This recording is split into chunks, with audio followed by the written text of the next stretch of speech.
Mi nieto me envió un mensaje. Abuela, di que estás enferma y huye ahora. Y 10 minutos después, sucedió. A mis 67 años, jamás imaginé que recibiría un mensaje de mi nieto Sebastián a las 11:47 de la noche que me salvaría la vida. Estaba en mi casa de Guadalajara, preparando café en la cocina, cuando mi teléfono vibró con esas palabras desesperadas. Mi hijo Roberto y su esposa Mónica estaban en la sala, supuestamente ayudándome con papeles importantes. 10 minutos después, escuché a Mónica decir al teléfono: «Sí, está firmando ahora mismo. Para mañana al mediodía, todo estará a nuestro nombre y ella estará internada. No se dará cuenta hasta que sea demasiado tarde». En ese momento, entendí que los documentos que tenía frente a mí no eran actualizaciones de mi testamento, sino mi sentencia de muerte civil. Pero antes de continuar, verifica si ya estás suscrito al canal y escribe en los comentarios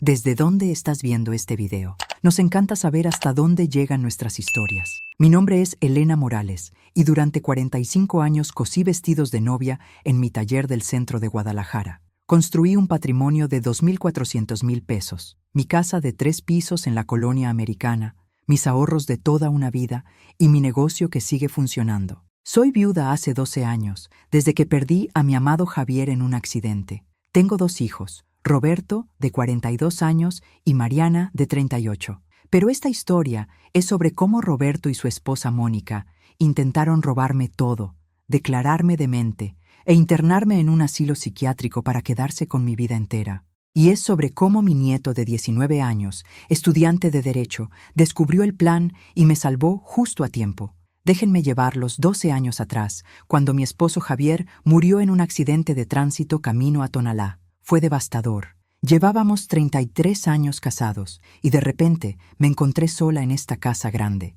con mi taller de costura como único refugio. Javier había sido un hombre trabajador, mecánico de profesión, y juntos levantamos esta familia con esfuerzo y sudor. Roberto siempre fue mi hijo consentido, lo admito.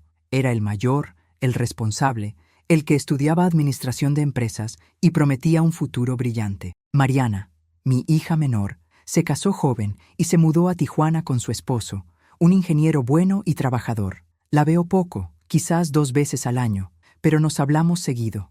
Roberto se casó hace 8 años con Mónica Estrada, una mujer de Zapopan que conoció en un curso de bienes raíces. Desde el principio, algo en ella me incomodaba. Tenía esa sonrisa que no llegaba a los ojos, esa forma de hablar dulce que sonaba calculada. Pero Roberto estaba enamorado y yo quería verlo feliz. Tuvieron 2 hijos, Sebastián, ahora de 19 años, y Camila, de 15. Mi relación con Sebastián siempre fue especial. Desde pequeño pasaba tardes enteras en mi taller, viéndome coser, preguntando sobre telas, colores, diseños. Era un niño curioso, inteligente, sensible. Cuando cumplió 18 años y entró a estudiar Derecho en la Universidad de Guadalajara, me sentí tan orgullosa que lloré. «Abuela», me dijo ese día, «voy a ser abogado para defender a gente como tú, gente trabajadora que construye todo con sus manos». Los últimos 3 años, sin embargo, noté cambios en Roberto. Comenzó a visitarme más seguido, pero sus visitas tenían un tono diferente. Ya no venía a tomar café y platicar. Venía con Mónica, y siempre había una agenda. «Mamá, deberías pensar en vender esta casa tan grande». «Mamá, ¿has pensado en tu testamento? Mamá, a tu edad, ¿no sería mejor algo más pequeño, más manejable?» Yo rechazaba todo cortésmente. Esta casa es mi vida. Aquí crié a mis hijos, aquí lloré a mi esposo, aquí mi taller ha vestido a novias durante décadas. Mi casa vale aproximadamente 1.800.000 pesos en el mercado actual. Es una propiedad hermosa de 3 pisos con un jardín precioso donde cultivo rosas y jazmines. Además, tengo 600.000 pesos en ahorros, fruto de años de trabajo incansable y gastos medidos. Pero hace 6 meses, las cosas empezaron a ponerse realmente extrañas. Todo comenzó cuando Roberto llegó un sábado por la mañana con un médico amigo. «Mamá», dijo Roberto entrando a la casa con un hombre de bata blanca, «te traje al doctor Hernández. Es geriatra, se especializa en adultos mayores. Mónica y yo pensamos que sería bueno que te hicieras un chequeo general. Ya sabes, prevención». El tal doctor Hernández, un hombre de unos 50 años con lentes y una sonrisa profesional, Me hizo preguntas extrañas durante su evaluación. No eran preguntas médicas normales sobre presión arterial o dolor de cabeza. Señora Elena, ¿qué día es hoy? Sábado, 15 de marzo, respondí confundida. ¿Y quién es el presidente de México? Disculpe, ¿qué tiene que ver eso con mi salud? Son preguntas estándar para evaluar función cognitiva, dijo con esa misma sonrisa. ¿Puede contar hacia atrás desde 100, de 7 en 7? Me sentí insultada, pero cooperé. Después de media hora de preguntas similares, el doctor habló en privado con Roberto. Los vi a través de la ventana de la sala, hablando en el jardín. Vi al doctor asentir varias veces, anotar cosas en su libreta. Cuando se fueron, le pregunté a Roberto qué había dicho el médico. «Todo bien, mamá. Solo quiere que regreses para unos estudios más detallados. Nada de qué preocuparse». Pero yo sí me preocupé. Esa noche llamé a Sebastián, quien ya vivía en un departamento cerca de su universidad. «Abuela, ¿te están haciendo pruebas cognitivas?», preguntó con tono alarmado. «¿Por qué? Tú estás perfectamente bien». «No lo sé, mi amor. Tu papá dice que es prevención». Escuché silencio al otro lado de la línea. Luego un suspiro. «Abuela, ten cuidado. En mi clase de Derecho Civil estamos viendo casos de incapacidad declarada. A veces las familias usan evaluaciones médicas para... No importa, solo ten cuidado con lo que firmas, ¿sí?». Esas palabras se quedaron resonando en mi mente. Las semanas siguientes, las visitas de Roberto y Mónica se intensificaron. Venían 3, 4 veces por semana, siempre con algún pretexto: traerme comida, revisar una gotera, ayudarme con el jardín. Pero siempre, siempre terminaban hablando de lo mismo. «Elena», decía Mónica con esa voz melosa que me erizaba la piel. «Roberto y yo estábamos pensando. Esta casa es mucha responsabilidad para ti. El mantenimiento, las escaleras, la limpieza. ¿Has pensado en mudarte a un lugar más cómodo?». «Estoy perfectamente cómoda aquí», respondía yo. «Sí, pero imagina, podrías vender esta casa, obtener buen dinero y mudarte a una residencia bonita donde no tienes que preocuparte por nada. Hay unas residencias hermosas en Zapopan, con jardines, enfermeras, actividades». «No necesito enfermeras, no estoy enferma». «No, claro que no», intervenía Roberto rápidamente. «Mamá, no te lo tomes así. Solo pensamos en tu bienestar. ¿Y si te caes en las escaleras? ¿Y si te pasa algo y estás sola? Tengo alarma médica, tengo teléfono, tengo vecinos. Estoy bien». Pero ellos no desistían. Cada visita era la misma conversación con diferentes palabras. Un día, a finales de abril, llegaron con papeles importantes. «Mamá», dijo Roberto sacando un folder azul, «trajimos algunos documentos que deberías actualizar. Tu testamento está viejo, de hace años. Deberías actualizarlo». «Mi testamento está bien como está», dije. «Todo dividido entre tú y Mariana, 50-50. Sí, pero hay detalles fiscales, cosas legales nuevas. Además, deberías nombrar un albacea. Nosotros podemos ayudarte, hacer que todo sea más fácil cuando llegue el momento. Roberto, tengo 67 años, no 97. No estoy en mi lecho de muerte». «Nadie dice eso, Elena», intervino Mónica. «Pero es inteligente estar preparada. Mira, aquí está todo explicado». Me mostraron documentos llenos de lenguaje legal que yo no entendía completamente. Había palabras como poder notarial amplio, fideicomiso revocable, transferencia de patrimonio. Me sentía abrumada. «Déjenme leerlo con calma», dije finalmente. «No voy a firmar nada ahora». Vi la frustración cruzar brevemente el rostro de Mónica antes de que recompusiera su sonrisa. «Por supuesto, tómate tu tiempo», dijo Roberto, pero su tono tenía un borde de impaciencia. Esa noche le tomé fotos a todos los documentos y se las envié a Sebastián por WhatsApp. Su respuesta llegó 2 horas después. «Abuela, no firmes nada. Estos documentos te quitan todo el control sobre tu patrimonio.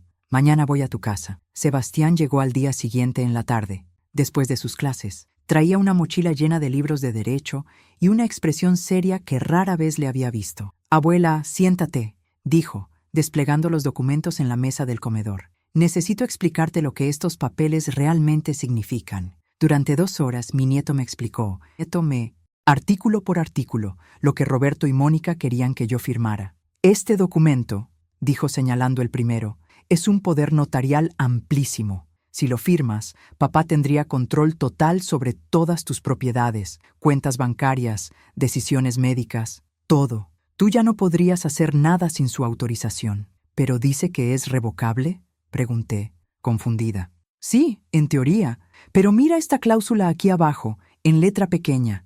Dice que el poder solo puede revocarse si tú eres declarada mentalmente capaz por un médico certificado. ¿Adivina quién aparece aquí como el médico certificado?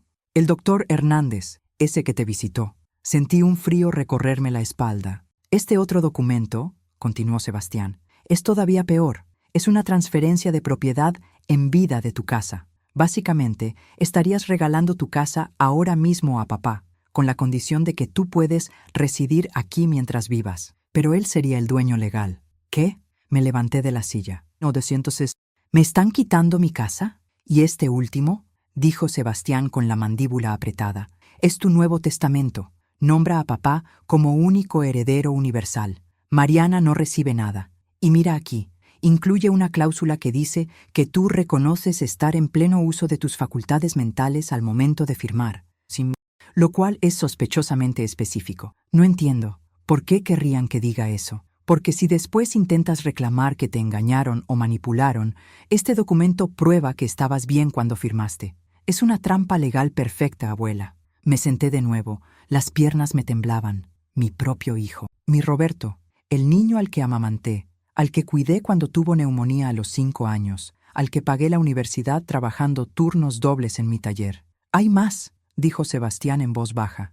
He estado investigando. Hace 3 semanas, papá y Mónica pidieron una cita con un psiquiatra. Dijeron que era para ellos, para terapia de pareja. Pero uno de mis compañeros de la universidad hace su servicio social ahí. Me contó que en realidad pidieron información sobre cómo internar a un familiar mayor involuntariamente. ¿Internarme? ¿Dónde? ¿En un hospital psiquiátrico o en una residencia geriátrica de cuidado especializado? Para eso necesitan 2 cosas. Un poder notarial que les dé autoridad legal sobre ti y una evaluación médica que declare que no puedes cuidarte a ti misma. Todo tenía sentido horrible. El doctor Hernández. Las preguntas sobre fechas y números. Las constantes insinuaciones sobre mi edad, mi capacidad, mi confusión. Abuela, dijo Sebastián tomando mis manos, creo que planean declararte incapaz mentalmente, internarte en algún lugar y quedarse con todo, tu casa, tus ahorros, tu negocio, todo. Pero ¿cómo pueden hacer eso? Yo estoy perfectamente bien. Lo sé. Pero el sistema legal puede ser manipulado si tienes al médico correcto y los documentos correctos. Una vez que estés internada, sería casi imposible salir sin ayuda legal. Y para entonces, todo ya estaría transferido a sus nombres. Lloré esa noche. Lloré por la traición, por la codicia, por el hijo que creí conocer y que aparentemente era un extraño. Pero también sentí algo más. Rabia. Una rabia fría y determinada. Sebastián, dije limpiándome las lágrimas, necesito tu ayuda. Necesito saber todo. Necesito pruebas. Mi nieto asintió con una sonrisa triste. Ya estoy en eso, abuela. Pero tenemos que ser muy cuidadosos. No pueden saber que sabemos. Los siguientes 2 meses fueron los más difíciles de mi vida. Tuve que actuar como si nada pasara. Recibir a Roberto y Mónica con sonrisas, escuchar sus sugerencias, pretender considerar sus documentos. Cada visita era una obra de teatro donde yo interpretaba a la anciana confundida que ellos querían que fuera. Pero por detrás, Sebastián y yo estábamos construyendo un caso. Primero, Sebastián me ayudó a instalar cámaras de seguridad ocultas en mi casa. Eran pequeñas, discretas, escondidas en relojes, en marcos de fotos, en las plantas. En México, puedes grabar en tu propia propiedad sin consentimiento de otros, me explicó. Es completamente legal. También puse una grabadora de voz en mi bolsillo durante cada visita. Las grabaciones que obtuvimos fueron reveladoras y desgarradoras. En una ocasión, cuando pensaban que yo estaba en el baño, la cámara de la sala captó esta conversación. Mónica, ¿cuánto más tenemos que esperar? Ya llevamos meses con esto, Roberto. Lo sé, pero tiene que parecer natural. No podemos apurarla o sospechará. Mónica, yo creo que ya sospecha. Vi cómo nos miró cuando mencionaste las residencias. Roberto, está bien. Si sigue resistiéndose, usamos el plan B. Mónica, ¿el doctor Hernández aceptó? Roberto, sí. Por 80,000 pesos firmará lo que sea necesario. Dice que puede diagnosticar demencia senil avanzada con solo una evaluación. Con eso y los papeles, podemos internarla involuntariamente. Mónica. ¿Y si ella pelea? Roberto. ¿Cómo va a pelear? Una vez adentro, ¿quién le va a creer? Es una vieja contra documentos médicos oficiales. Cuando Sebastián y yo vimos esa grabación, ambos lloramos. Ese no es mi papá, dijo Sebastián con la voz quebrada. No reconozco a ese hombre. Seguimos investigando. Sebastián, usando sus contactos en la universidad y su credencial de estudiante de Derecho, obtuvo información crucial. 1. Roberto y Mónica tenían deudas por 850,000 pesos. Habían invertido en un negocio de franquicias que fracasó completamente. Les habían embargado un auto y estaban a 2 meses de perder su propia casa. 2. Mónica había intentado sacar un préstamo usando mi casa como garantía, falsificando mi firma. El banco la rechazó porque solicitaron verificación presencial, pero el intento quedó registrado. 3. El doctor Hernández había sido sancionado 2 veces por el Consejo Médico, por diagnósticos fraudulentos relacionados con herencias. 4. Roberto había visitado 3 asilos diferentes en Zapopan y Tlaquepaque, preguntando sobre internamiento involuntario de familiar con demencia y costos mensuales. Los costos, 18,000 pesos al mes. También descubrimos algo más perturbador. Roberto había empezado a esparcir rumores sobre mí en el vecindario. Doña Lupita, mi vecina de 40 años, vino a visitarme preocupada una tarde. «Elena, tengo que contarte algo», dijo nerviosa. «Tu hijo Roberto vino a verme la semana pasada. Me dijo que estás empezando a tener episodios, que a veces te olvidas de apagar la estufa, que te confundes con las fechas. Me pidió que vigilara y le avisara si veía algo extraño». «¿Qué?». Mi voz salió más alta de lo que pretendía. Yo le dije que nunca he visto nada así, que tú estás perfectamente bien, pero quería que lo supieras. También habló con don Ramiro y con los Sánchez. Está armando una narrativa de que estás perdiendo la cabeza. Esa era su estrategia. Si lograban que suficientes personas confirmaran mi supuesta demencia, su caso médico legal sería más fuerte. Contraatacamos. Fui con mi médico de toda la vida, el doctor García, quien me conoce desde hace 20 años. «Doctor, necesito que me haga una evaluación cognitiva completa, oficial, documentada, todo». El doctor García, un hombre de 65 años con quien tengo una relación de amistad, me miró extrañado. «Elena, ¿por qué? Tú estás perfectamente bien». Le conté todo. Su expresión pasó de sorpresa a indignación. «Esto es vil», dijo finalmente. «Por supuesto que te haré la evaluación, y será tan completa y documentada que nadie podrá cuestionarla». Me hizo pruebas de memoria, razonamiento, orientación, función ejecutiva, todo. El reporte final, fechado el 15 de junio, declaraba textualmente: «La paciente Elena Morales Vega, de 67 años de edad, presenta funciones cognitivas completamente normales para su edad.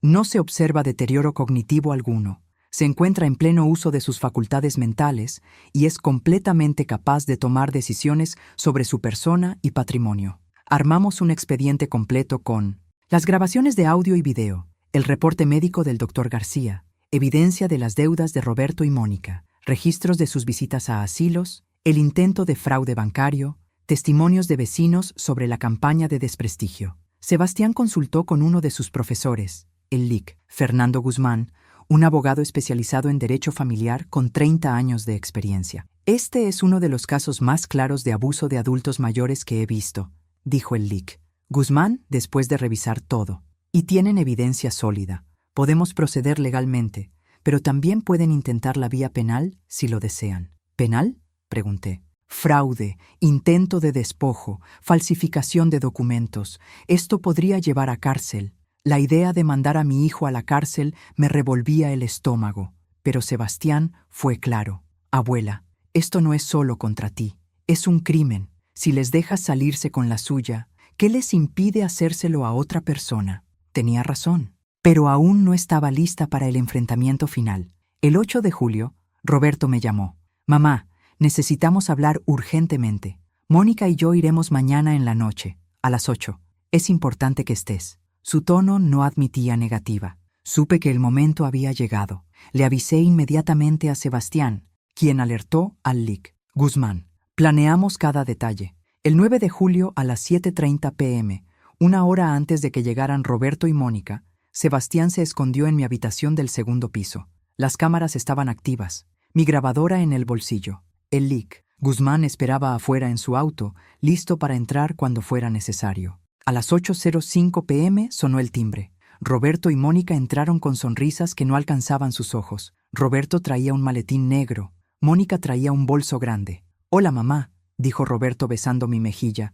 Su aliento olía a whisky. «¿Cómo estás?» «Bien, hijo. ¿Quieren café?» «No, no. Mejor sentémonos». «Mejor. Tenemos que hablar de algo serio». Nos sentamos en la sala. Mi corazón latía tan fuerte que pensé que lo escucharían. Roberto abrió su maletín y sacó los mismos documentos de meses atrás, ahora con más páginas agregadas. «Mamá, hemos sido muy pacientes contigo», comenzó. Su tono había cambiado.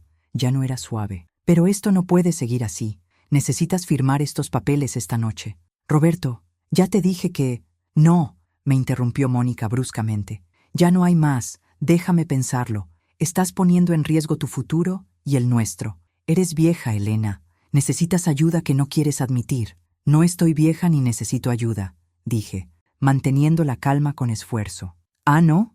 Roberto sacó un folder. «Tengo aquí testimonios de tus vecinos diciendo que te ven confundida, olvidadiza. Tengo el reporte del doctor Hernández que sugiere evaluación psiquiátrica. Mamá, podemos hacerlo por las buenas o por las malas». «¿Las malas?» Mónica se inclinó hacia adelante y por primera vez vi su verdadera cara, fría, calculadora, cruel. «Las malas significan que mañana a primera hora solicitamos tu internamiento involuntario. Tenemos todo lo necesario: diagnóstico médico, testimonios, evidencia de que no puedes cuidarte sola.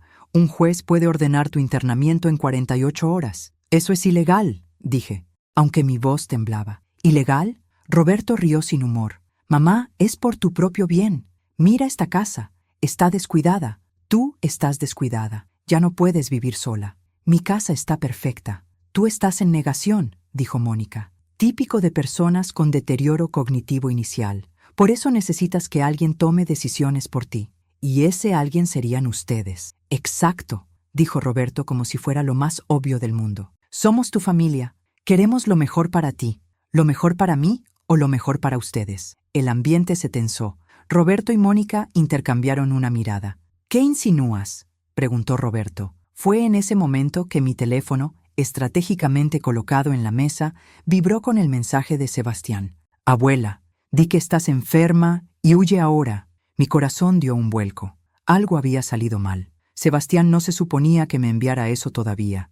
Miré la pantalla con el rabillo del ojo. Roberto también la vio. «¿Qué dice ese mensaje?», preguntó bruscamente. «Nada, es spam». Pero Roberto ya estaba alcanzando el teléfono. Mónica se levantó, bloqueando la puerta de la sala. Roberto leyó el mensaje y su cara se puso roja. «¿Sebastián? ¿Ese mocoso está involucrado en esto?». En ese momento escuché algo que me heló la sangre. Arriba, en mi habitación, un golpe fuerte. Luego una voz que gritaba: «¡Abuela, no!». «Sebastián». Roberto corrió hacia las escaleras. Yo lo seguí, pero Mónica me agarró del brazo fuertemente. «Tú te quedas aquí». Arriba escuché forcejeo, gritos. Mi nieto gritaba algo sobre grabaciones, evidencia, y entonces Mónica sacó algo de su bolso, un frasco de pastillas. «Ya me cansé de juegos», dijo con voz fría. «Esto es diazepam. En 10 minutos estarás dormida. Para cuando despiertes, ya habrás firmado todo, y estarás camino al hospital». Fue en ese momento, exactamente 10 minutos después del mensaje de Sebastián,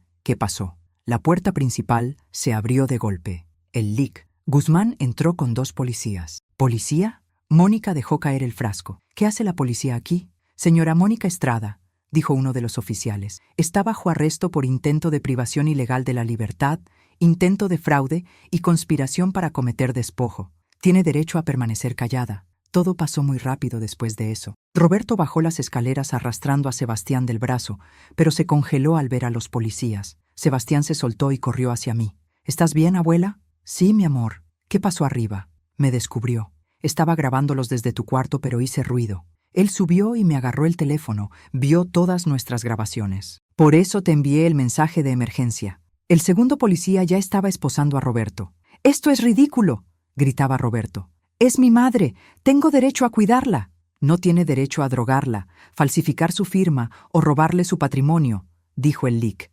Guzmán mostrando su credencial. «Soy el abogado de la señora Morales. Tenemos suficiente evidencia para procesarlos penalmente».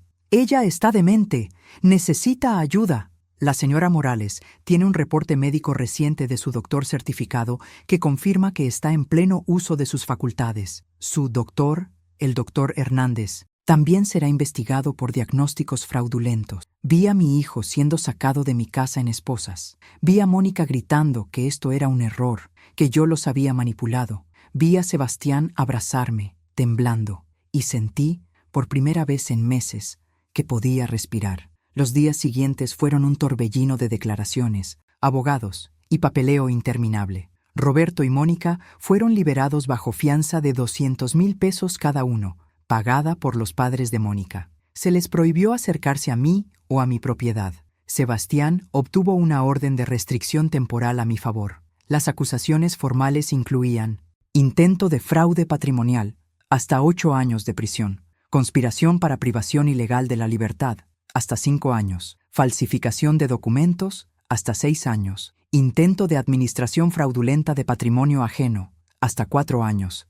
El Lic. Guzmán, quien aceptó llevar mi caso, me explicó el proceso. Señora Elena, tenemos un caso muy sólido. Las grabaciones son legales porque se hicieron en su propiedad.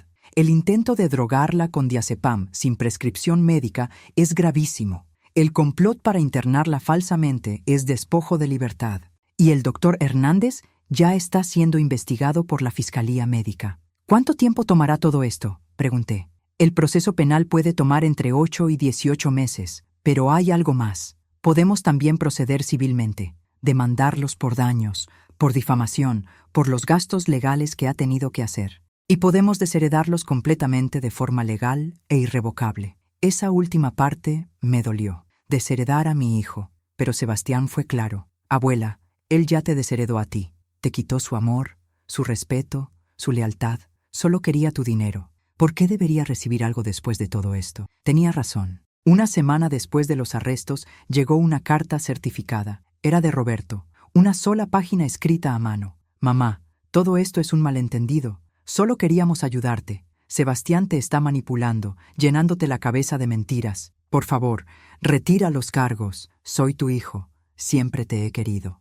Esto está destruyendo a la familia. No mencionaba disculpas. No reconocía lo que había hecho. Solo justificaciones y culpar a otros. No respondí. En cambio, contraté al Lic. Guzmán también para la parte civil. Demandamos a Roberto y Mónica por daños morales, 300,000 pesos, gastos legales, 120,000 pesos, daños por difamación, 150,000 pesos, costos de evaluaciones médicas y psicológicas, 35,000 pesos, total, 605,000 pesos. También actualicé mi testamento. El Licones Guzmán me llevó con un notario público de confianza.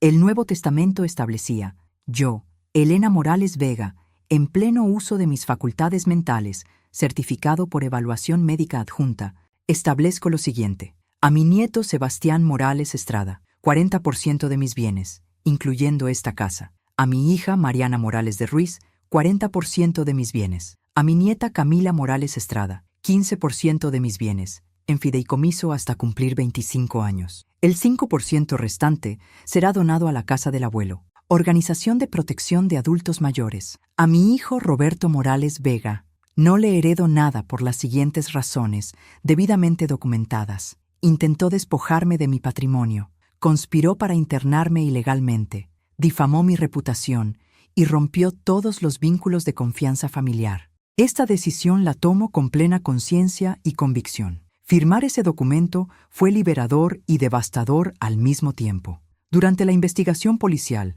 surgieron cosas que yo desconocía completamente. Un detective asignado al caso, el inspector Ramírez, vino a verme 2 meses después de los arrestos. Señora Elena, tengo que informarle sobre algunos descubrimientos adicionales. Me senté, preparándome para más malas noticias. Su hijo Roberto tiene antecedentes de fraude que usted desconocía. Hace 5 años, estafó a 3 socios de negocios por un total de 450,000 pesos. El caso se resolvió extrajudicialmente porque las víctimas prefirieron no proceder legalmente si él les pagaba. Lo hizo, pero con dinero que usted le había prestado para un negocio. Recordé. Hace 5 años, Roberto me pidió 300,000 pesos prestados para una oportunidad de inversión inmobiliaria. Nunca me los devolvió. Nunca supe que era para pagar una estafa. Hay más, continuó el inspector. El doctor Hernández no solo firmaba diagnósticos falsos, está siendo investigado por facilitar el internamiento fraudulento de al menos 4 personas mayores en los últimos 3 años. Todas tenían patrimonio considerable. Todas fueron declaradas incapaces por él. En 2 casos, las víctimas murieron en asilos dentro del primer año, y sus propiedades pasaron a manos de los familiares conspiradores. Sentí náuseas. Pude haber sido la 5ª víctima. ¿Esos familiares van a ser procesados también?, pregunté. 2 casos ya están en tribunales. Los otros 2 prescribieron porque las víctimas ya murieron y no hay herederos que reclamen. También descubrimos que Mónica había intentado esta misma estrategia con su propia abuela años atrás en Zapopan. Su abuela, una señora de 80 años con una casa pequeña pero bien ubicada, firmó un poder notarial bajo presión. Mónica vendió la casa y su abuela terminó viviendo con uno de sus hermanos en condiciones precarias. La anciana murió 2 años después. No hubo investigación porque nadie denunció. Mónica era una predadora serial de ancianos y Roberto se había convertido en su cómplice perfecto. Pero quizás la revelación más dolorosa vino de mi hija Mariana. Mariana vino desde Tijuana una semana después del arresto. Llegó llorando, abrazándome. Mamá, no sabía nada. Roberto nunca me contó sobre sus planes. Yo lo siento tanto. Hablamos durante horas. Y entonces me confesó algo. Mamá, hace 2 años Roberto me llamó. Me dijo que estabas empezando a perder la cabeza, que se te olvidaban cosas, que estabas confundida. Me sugirió que sería mejor si tú vendías la casa y te mudabas a algo más pequeño. Yo le dije que me parecía extraño, porque cuando hablaba contigo por teléfono siempre sonabas perfectamente bien. Él me dijo que era porque te esforzabas durante las llamadas, pero que en persona era diferente. ¿Y tú le creíste? No completamente. Por eso te llamaba más seguido, para verificar. Pero ahora entiendo. Él estaba sembrando la semilla. Si te internaba y yo cuestionaba, él podría decir, te lo advertí hace 2 años. La manipulación había sido sistemática, calculada, de largo plazo. El juicio penal comenzó en marzo del año siguiente. 8 meses después de los arrestos. La sala estaba llena. Sebastián sentado junto a mí.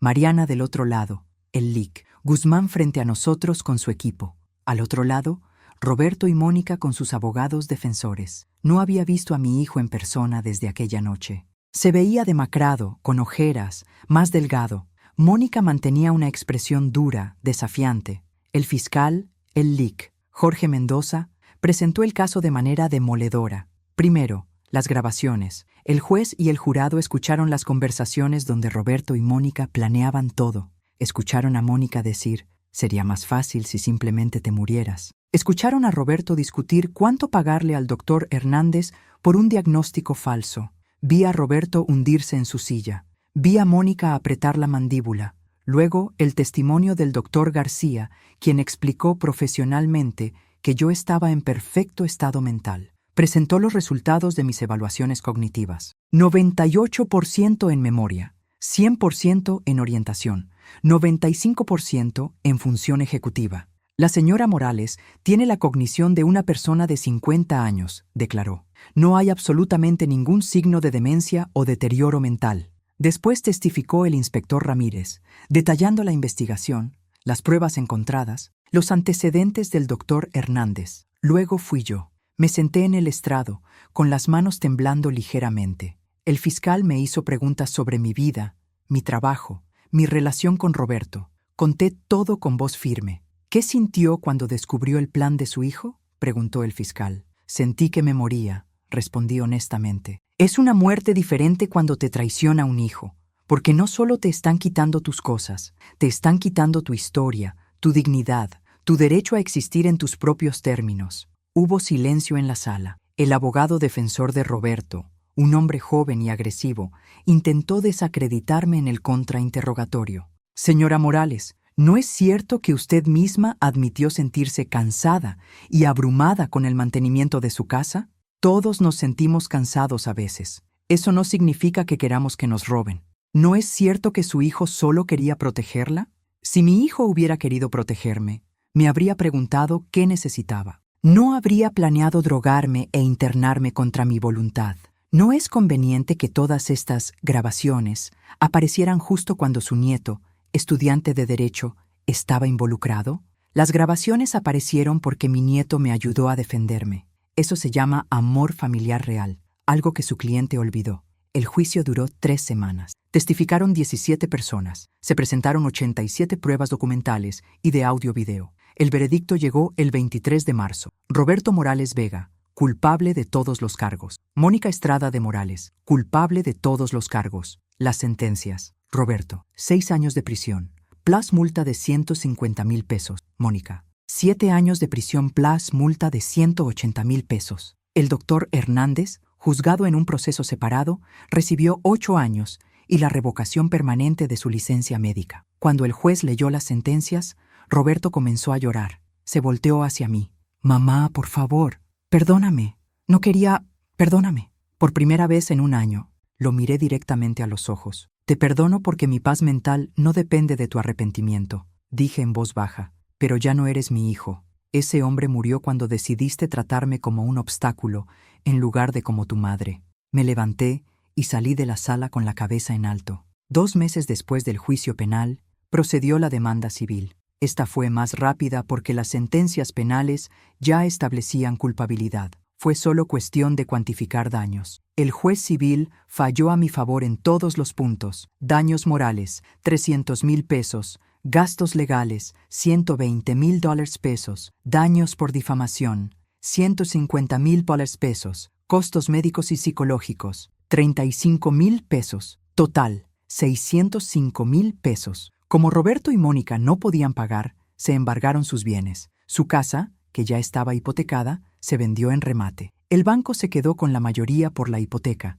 pero yo recuperé 180,000 pesos. Sus 2 autos fueron embargados y vendidos. 95,000 pesos. Las cuentas bancarias fueron vaciadas. 47,000 pesos. Joyas y objetos de valor. 33,000 pesos. Total recuperado. 355,000 pesos de los 605,000 adjudicados. El resto quedó como deuda perpetua. Tendrían que pagar una vez libres de prisión, y si no, sus salarios futuros serían embargados hasta por 30%. Pero las consecuencias no fueron solo monetarias o legales. Consecuencias para Roberto. Antecedentes penales permanentes. Su licencia de administrador de empresas fue revocada. Perdió su trabajo. Era gerente de una cadena de tiendas. Su esposa lo culpó por todo y pidió el divorcio desde la prisión. Su hija Camila, de 15 años, se negó a visitarlo en la cárcel durante el primer año. Consecuencias para Mónica. Antecedentes penales permanentes. Su familia, padres adinerados de Zapopan, la desheredaron públicamente.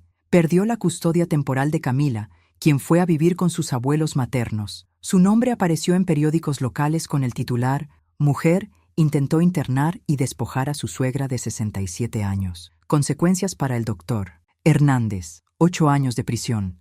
Revocación permanente de licencia médica. Demandas de las otras víctimas que identificaron. 4 casos más. Multa adicional de 500,000 pesos por la Comisión de Bioética. Consecuencias sociales. El caso recibió cobertura mediática local. Aparecí en un programa de noticias de Guadalajara hablando sobre abuso de adultos mayores. El reportaje se tituló «Abuela de 67 años desarticula plan de su hijo para robarle y encerrarla». El reportaje tuvo tanto impacto que 3 mujeres más se acercaron con historias similares. Todas ancianas, todas traicionadas por familiares, todas demasiado asustadas para denunciar. El Liquen Guzmán las representó pro bono. Los meses siguientes fueron de sanación. Sebastián se mudó conmigo. Solo temporalmente, abuela, mientras termino la carrera, dijo. Pero ambos sabíamos que también era para cuidarnos mutuamente. Él cuidaba mi bienestar emocional.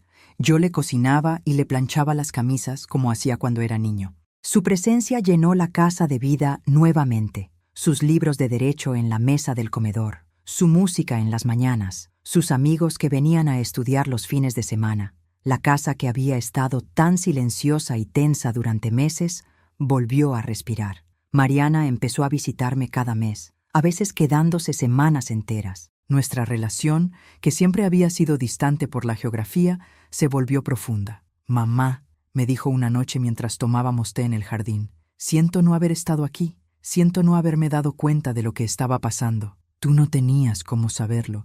Él me manipuló a mí que vivía con eso. Imagínate a ti a 2,000 kilómetros de distancia. Aún así, debí venir más seguido, debí prestar más atención. Nos abrazamos, dos mujeres sanando heridas viejas y nuevas. Camila, mi nieta de 15 años, vino a visitarme 6 meses después del juicio. Llegó tímida, asustada. Vivía con los padres de Mónica, quien la trataban bien pero con la frialdad de la vergüenza familiar. Abuela, yo no sabía nada, dijo llorando apenas llegó. Mis papás nunca me dijeron lo que planeaban. Yo pensaba que solo querían ayudarte. Lo sé, mi amor, lo sé.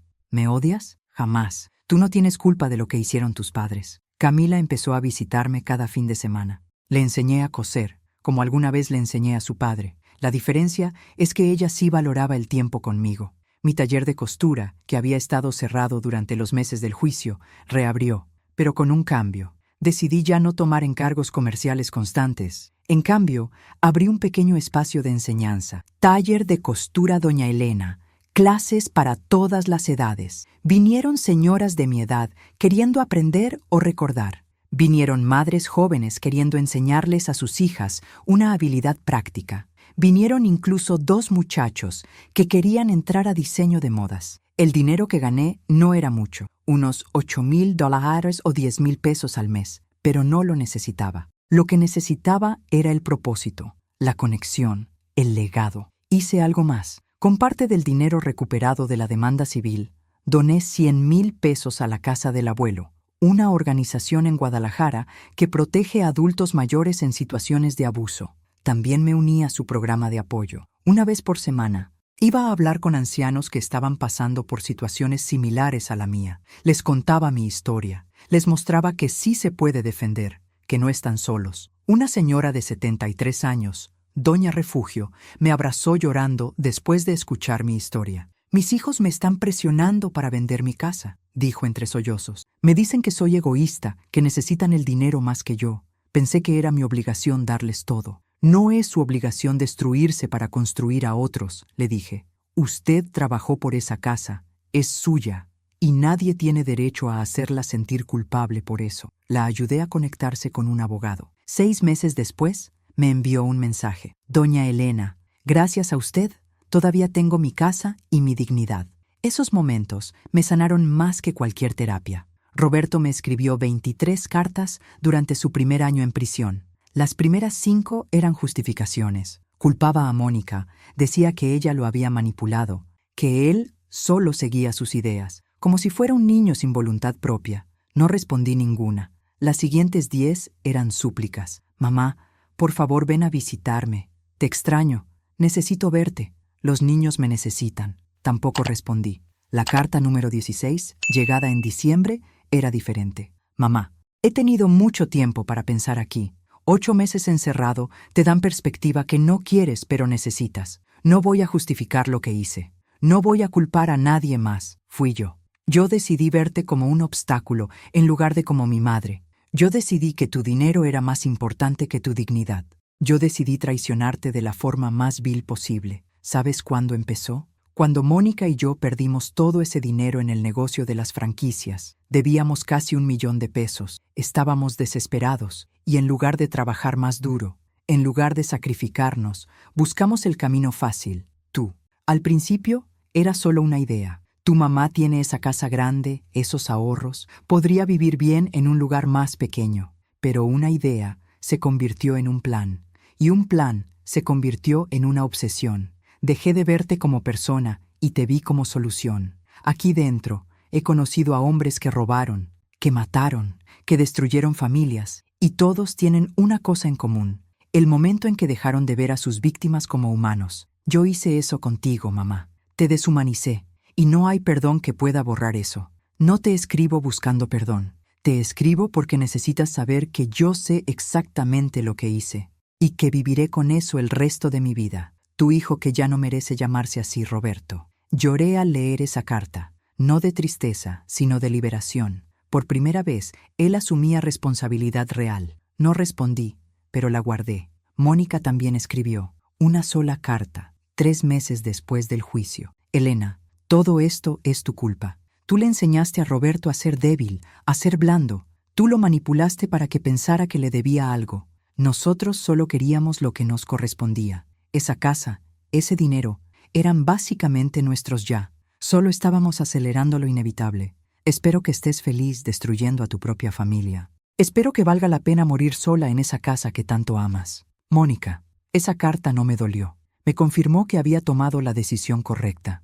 Mi nieta Camila cumplió 16 años en agosto. Le hice una fiesta pequeña en mi casa. Sebastián invitó a algunos de sus amigos de la edad de Camila. Mariana voló desde Tijuana. Camila sopló las velas con lágrimas en los ojos. ¿Por qué lloras, mi amor?, le pregunté. Porque es la primera vez en un año que me siento en familia de verdad, respondió. Más tarde, me confesó algo. Abuela, visité a mi mamá en la prisión la semana pasada. ¿Cómo estuvo? Horrible. No dejaba de culpar a todos. A ti, a Sebastián, al abogado, al juez. Nunca aceptó lo que hizo. Me dijo que cuando saliera en unos años iba a arreglar todo esto. No sé qué significa, pero me dio miedo. ¿Te dijo algo de tu papá? Que es un cobarde, que la traicionó, que todo fue idea de él, lo opuesto a lo que él dice de ella. ¿Y tú qué piensas? Camila se quedó callada un momento. Creo que ambos son culpables. Creo que se merecen el uno al otro. Y creo que yo no quiero ser como ellos. No lo serás, mi amor, porque tú ya tienes algo que ellos perdieron: empatía. Camila se mudó oficialmente conmigo cuando cumplió 17 años, con permiso legal de sus abuelos maternos, quienes, honestamente, parecían aliviados. Su cuarto era el que había sido de Roberto cuando niño. Lo redecoramos juntas: paredes lavanda, pósters de sus bandas favoritas, un escritorio grande para estudiar. Ella y Sebastián se volvieron unidos como hermanos. Él la ayudaba con matemáticas y ciencia. Ella le enseñaba sobre redes sociales y lo ponía al día con cultura pop. Los viernes en la noche hacían maratones de películas en la sala. Ver mi casa llena de risa joven, después de tanta oscuridad, fue el mejor regalo que pude recibir. Sebastián se graduó de la carrera de Derecho con honores en mayo. En su discurso de graduación, dedicado a la generación, dijo: «Estudié Derecho porque vi a mi abuela ser atacada por los que debían protegerla. Estudié Derecho porque entendí que las leyes son la única protección que tienen los vulnerables contra los poderosos. Mi abuela me enseñó que nunca es tarde para defenderte, que nunca eres demasiado viejo para pelear por lo que es justo. Este título es tanto mío como de ella». Lloré como niña en la ceremonia. En 1900, Sebastián abrió su propio despacho un año después, especializado en derecho familiar y protección de adultos mayores. Su primer cliente fue una señora de 71 años, cuyo hijo intentaba declararla incapaz. Ganó el caso. «Voy a ser el abogado que ella nunca tuvo a tiempo», me dijo. «Voy a salvar abuelas». 2 años después del juicio, Roberto salió de prisión por buena conducta. Había cumplido 4 años de su sentencia de 6. No me avisaron directamente, pero Sebastián se enteró. «Abuela, papá salió el martes. ¿Quieres que verifique que respete la orden de restricción?» «Sí, por favor». La orden de restricción tenía vigencia de 5 años. Roberto no podía acercarse a menos de 300 metros de mí o de mi casa. Pasó un mes sin noticias, luego 2. En el tercer mes recibí un mensaje en mi teléfono. Número desconocido. «Soy Roberto. Sé que no debería escribirte, pero necesito que sepas algo. Conseguí trabajo en una fábrica en Tlajomulco. Vivo en un cuarto rentado. Voy a terapia 2 veces por semana. No espero tu perdón. Solo quería que supieras que estoy tratando de ser diferente. Dale mis saludos a Sebastián y Camila. Los amo aunque no merezca hacerlo». No respondí, pero tampoco bloqueé el número. 3 meses después, otro mensaje. «Hoy es tu cumpleaños. 70 años. Recuerdo todos los cumpleaños de mi infancia. Recuerdo el pastel de 3 leches que hacías. Recuerdo que siempre pedías salud para mi familia al soplar las velas. Espero que hoy pidas eso de nuevo. Y espero no estar incluido en tu familia ya, porque no lo merezco. Feliz cumpleaños, mamá». Esa vez lloré. Pasaron 6 meses más. Y entonces, una tarde de octubre, estaba regando las rosas del jardín cuando vi una figura al otro lado de la calle. Era Roberto, más delgado, con más canas, encorvado. Se veía 10 años mayor de lo que era. Estaba parado a más de 300 metros, respetando la orden, solo mirando la casa. Nuestras miradas se encontraron. Él levantó una mano en saludo tímido. Yo no respondí, pero tampoco aparté la mirada. Se quedó ahí 5 minutos. Luego se fue. Sebastián, que lo vio desde la ventana, bajó corriendo. «¿Estás bien, abuela? ¿Quieres que llame a la policía?» Técnicamente respetó la distancia, pero... «No, déjalo. ¿Estás segura?» «Sí. Esa noche le escribí el primer mensaje en 3 años. Roberto, no estoy lista para verte o hablar. Quizás nunca lo esté, pero si es verdad que estás cambiando, me alegro. No por mí, por ti, y especialmente por tus hijos, que merecen un padre que sea buena persona. Su respuesta llegó horas después. Gracias, es más de lo que merezco. Mónica salió de prisión un año después. A diferencia de Roberto, ella no intentó contactarme. Supe por Camila que se mudó a Monterrey. Cortó lazos con Guadalajara completamente y cambió hasta su número telefónico. No me importa, dijo Camila. No era madre, era una extorsionadora con título de parentesco. Hoy tengo 72 años. 5 años han pasado desde aquella noche terrible cuando Sebastián me envió ese mensaje de advertencia. Mi casa sigue siendo mía. Vale ahora 2,100,000 pesos según la última evaluación. Mis ahorros, que había logrado proteger y que crecieron con los 355,000 recuperados de la demanda, suman 890,000 pesos. Pero más importante que los números es lo que llena esta casa. Sebastián, ahora de 24 años, con despacho próspero y más de 40 clientes. Camila, de 20, estudiando psicología con especialidad en gerontología. Mariana, visitándome cada mes sin falta. Mi taller de costura lleno de estudiantes cada semana. Mis rosas floreciendo en el jardín. Mi dignidad intacta. Le pregunté a Camila por qué eligió gerontología. Por ti, abuela, porque vi cómo casi destruyen a una mujer fuerte y sabia solo por ser mayor. Quiero ayudar a que otros ancianos sean tratados con el respeto que merecen. Mi nieta va a cambiar el mundo. Estoy segura. En cuanto a Roberto, hace 2 meses me encontré con él accidentalmente en el supermercado. La orden de restricción había expirado hacía 6 meses. Nos vimos a través de los pasillos. Él estaba con una mujer joven. Luego supe que era su novia, una maestra de primaria. Se veía bien, más sano, con los ojos más claros. Se acercó despacio, sin amenaza. Hola, mamá. Roberto, ¿puedo hablar contigo un momento? Acepté. Nos sentamos en la cafetería del supermercado. No quiero nada, dijo de inmediato. No estoy aquí a pedir perdón o dinero o nada. Solo quería que supieras que llevo 3 años en Alcohólicos Anónimos, no por alcohol, sino porque trabajan con todo tipo de adicciones, incluyendo adicción al dinero, a la codicia. ¿Y te ha ayudado? Sí, me hizo ver que estaba enfermo, que la ambición me enfermó, que convertí a mi propia madre en un objeto. Guardó silencio. Luego agregó, sé que perdí el derecho a ser tu hijo, pero quiero que sepas que la mujer que soy ahora, Daniela, tiene una mamá de 68 años, y yo la trato con el respeto que debí tratarte a ti. Aprendo cada día cómo debí amarte. Me levanté para irme. Él no intentó detenerme, pero antes de alejarme, dije, me alegra que estés tratando de ser mejor persona, Roberto. En serio, pero eso es para ti, para tu conciencia. No cambia lo que pasó entre nosotros. Lo sé, respondió. Y está bien, es lo justo. No sé si algún día podré perdonarlo completamente. El perdón es complejo. Puedes perdonar y aún así mantener distancia. Puedes desearle bien a alguien sin quererlo en tu vida. Aprendí que el perdón no es para la otra persona. Es para ti misma, para no cargar veneno en el corazón. Si me preguntan qué aprendí de todo esto, les diría, 1. La edad no es debilidad.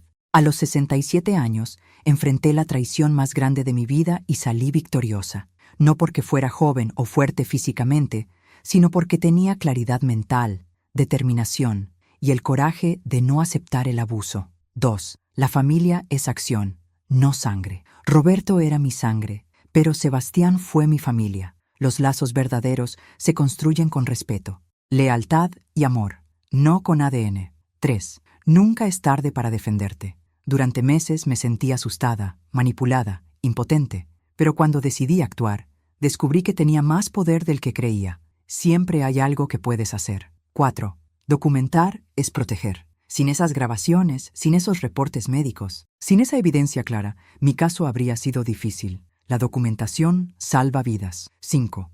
Busca aliados. No puedes pelear sola. Necesitas abogados honestos, médicos éticos, familiares leales. Construye tu red antes de necesitarla desesperadamente. 6. El perdón es para ti, no para ellos. Perdoné a Roberto no porque lo mereciera, sino porque yo merecía paz. El resentimiento es veneno que uno se toma esperando que el otro muera. 7. Tu patrimonio es tu patrimonio. Lo construiste. Es tuyo. Nadie tiene derecho a presionarte para que lo regales, vendas o transfieras. Ni siquiera, especialmente, tus hijos. 8. La justicia existe si la busca. Sí, el sistema es lento, complicado, costoso, pero funciona cuando tienes evidencia y persistencia. No te rindas. Hoy, mi casa está llena de vida, no de la familia que nací con, sino de la familia que construí. Sebastián, Camila, Mariana, mis estudiantes de costura, las señoras de la casa del abuelo que ahora son mis amigas. Y cada mañana,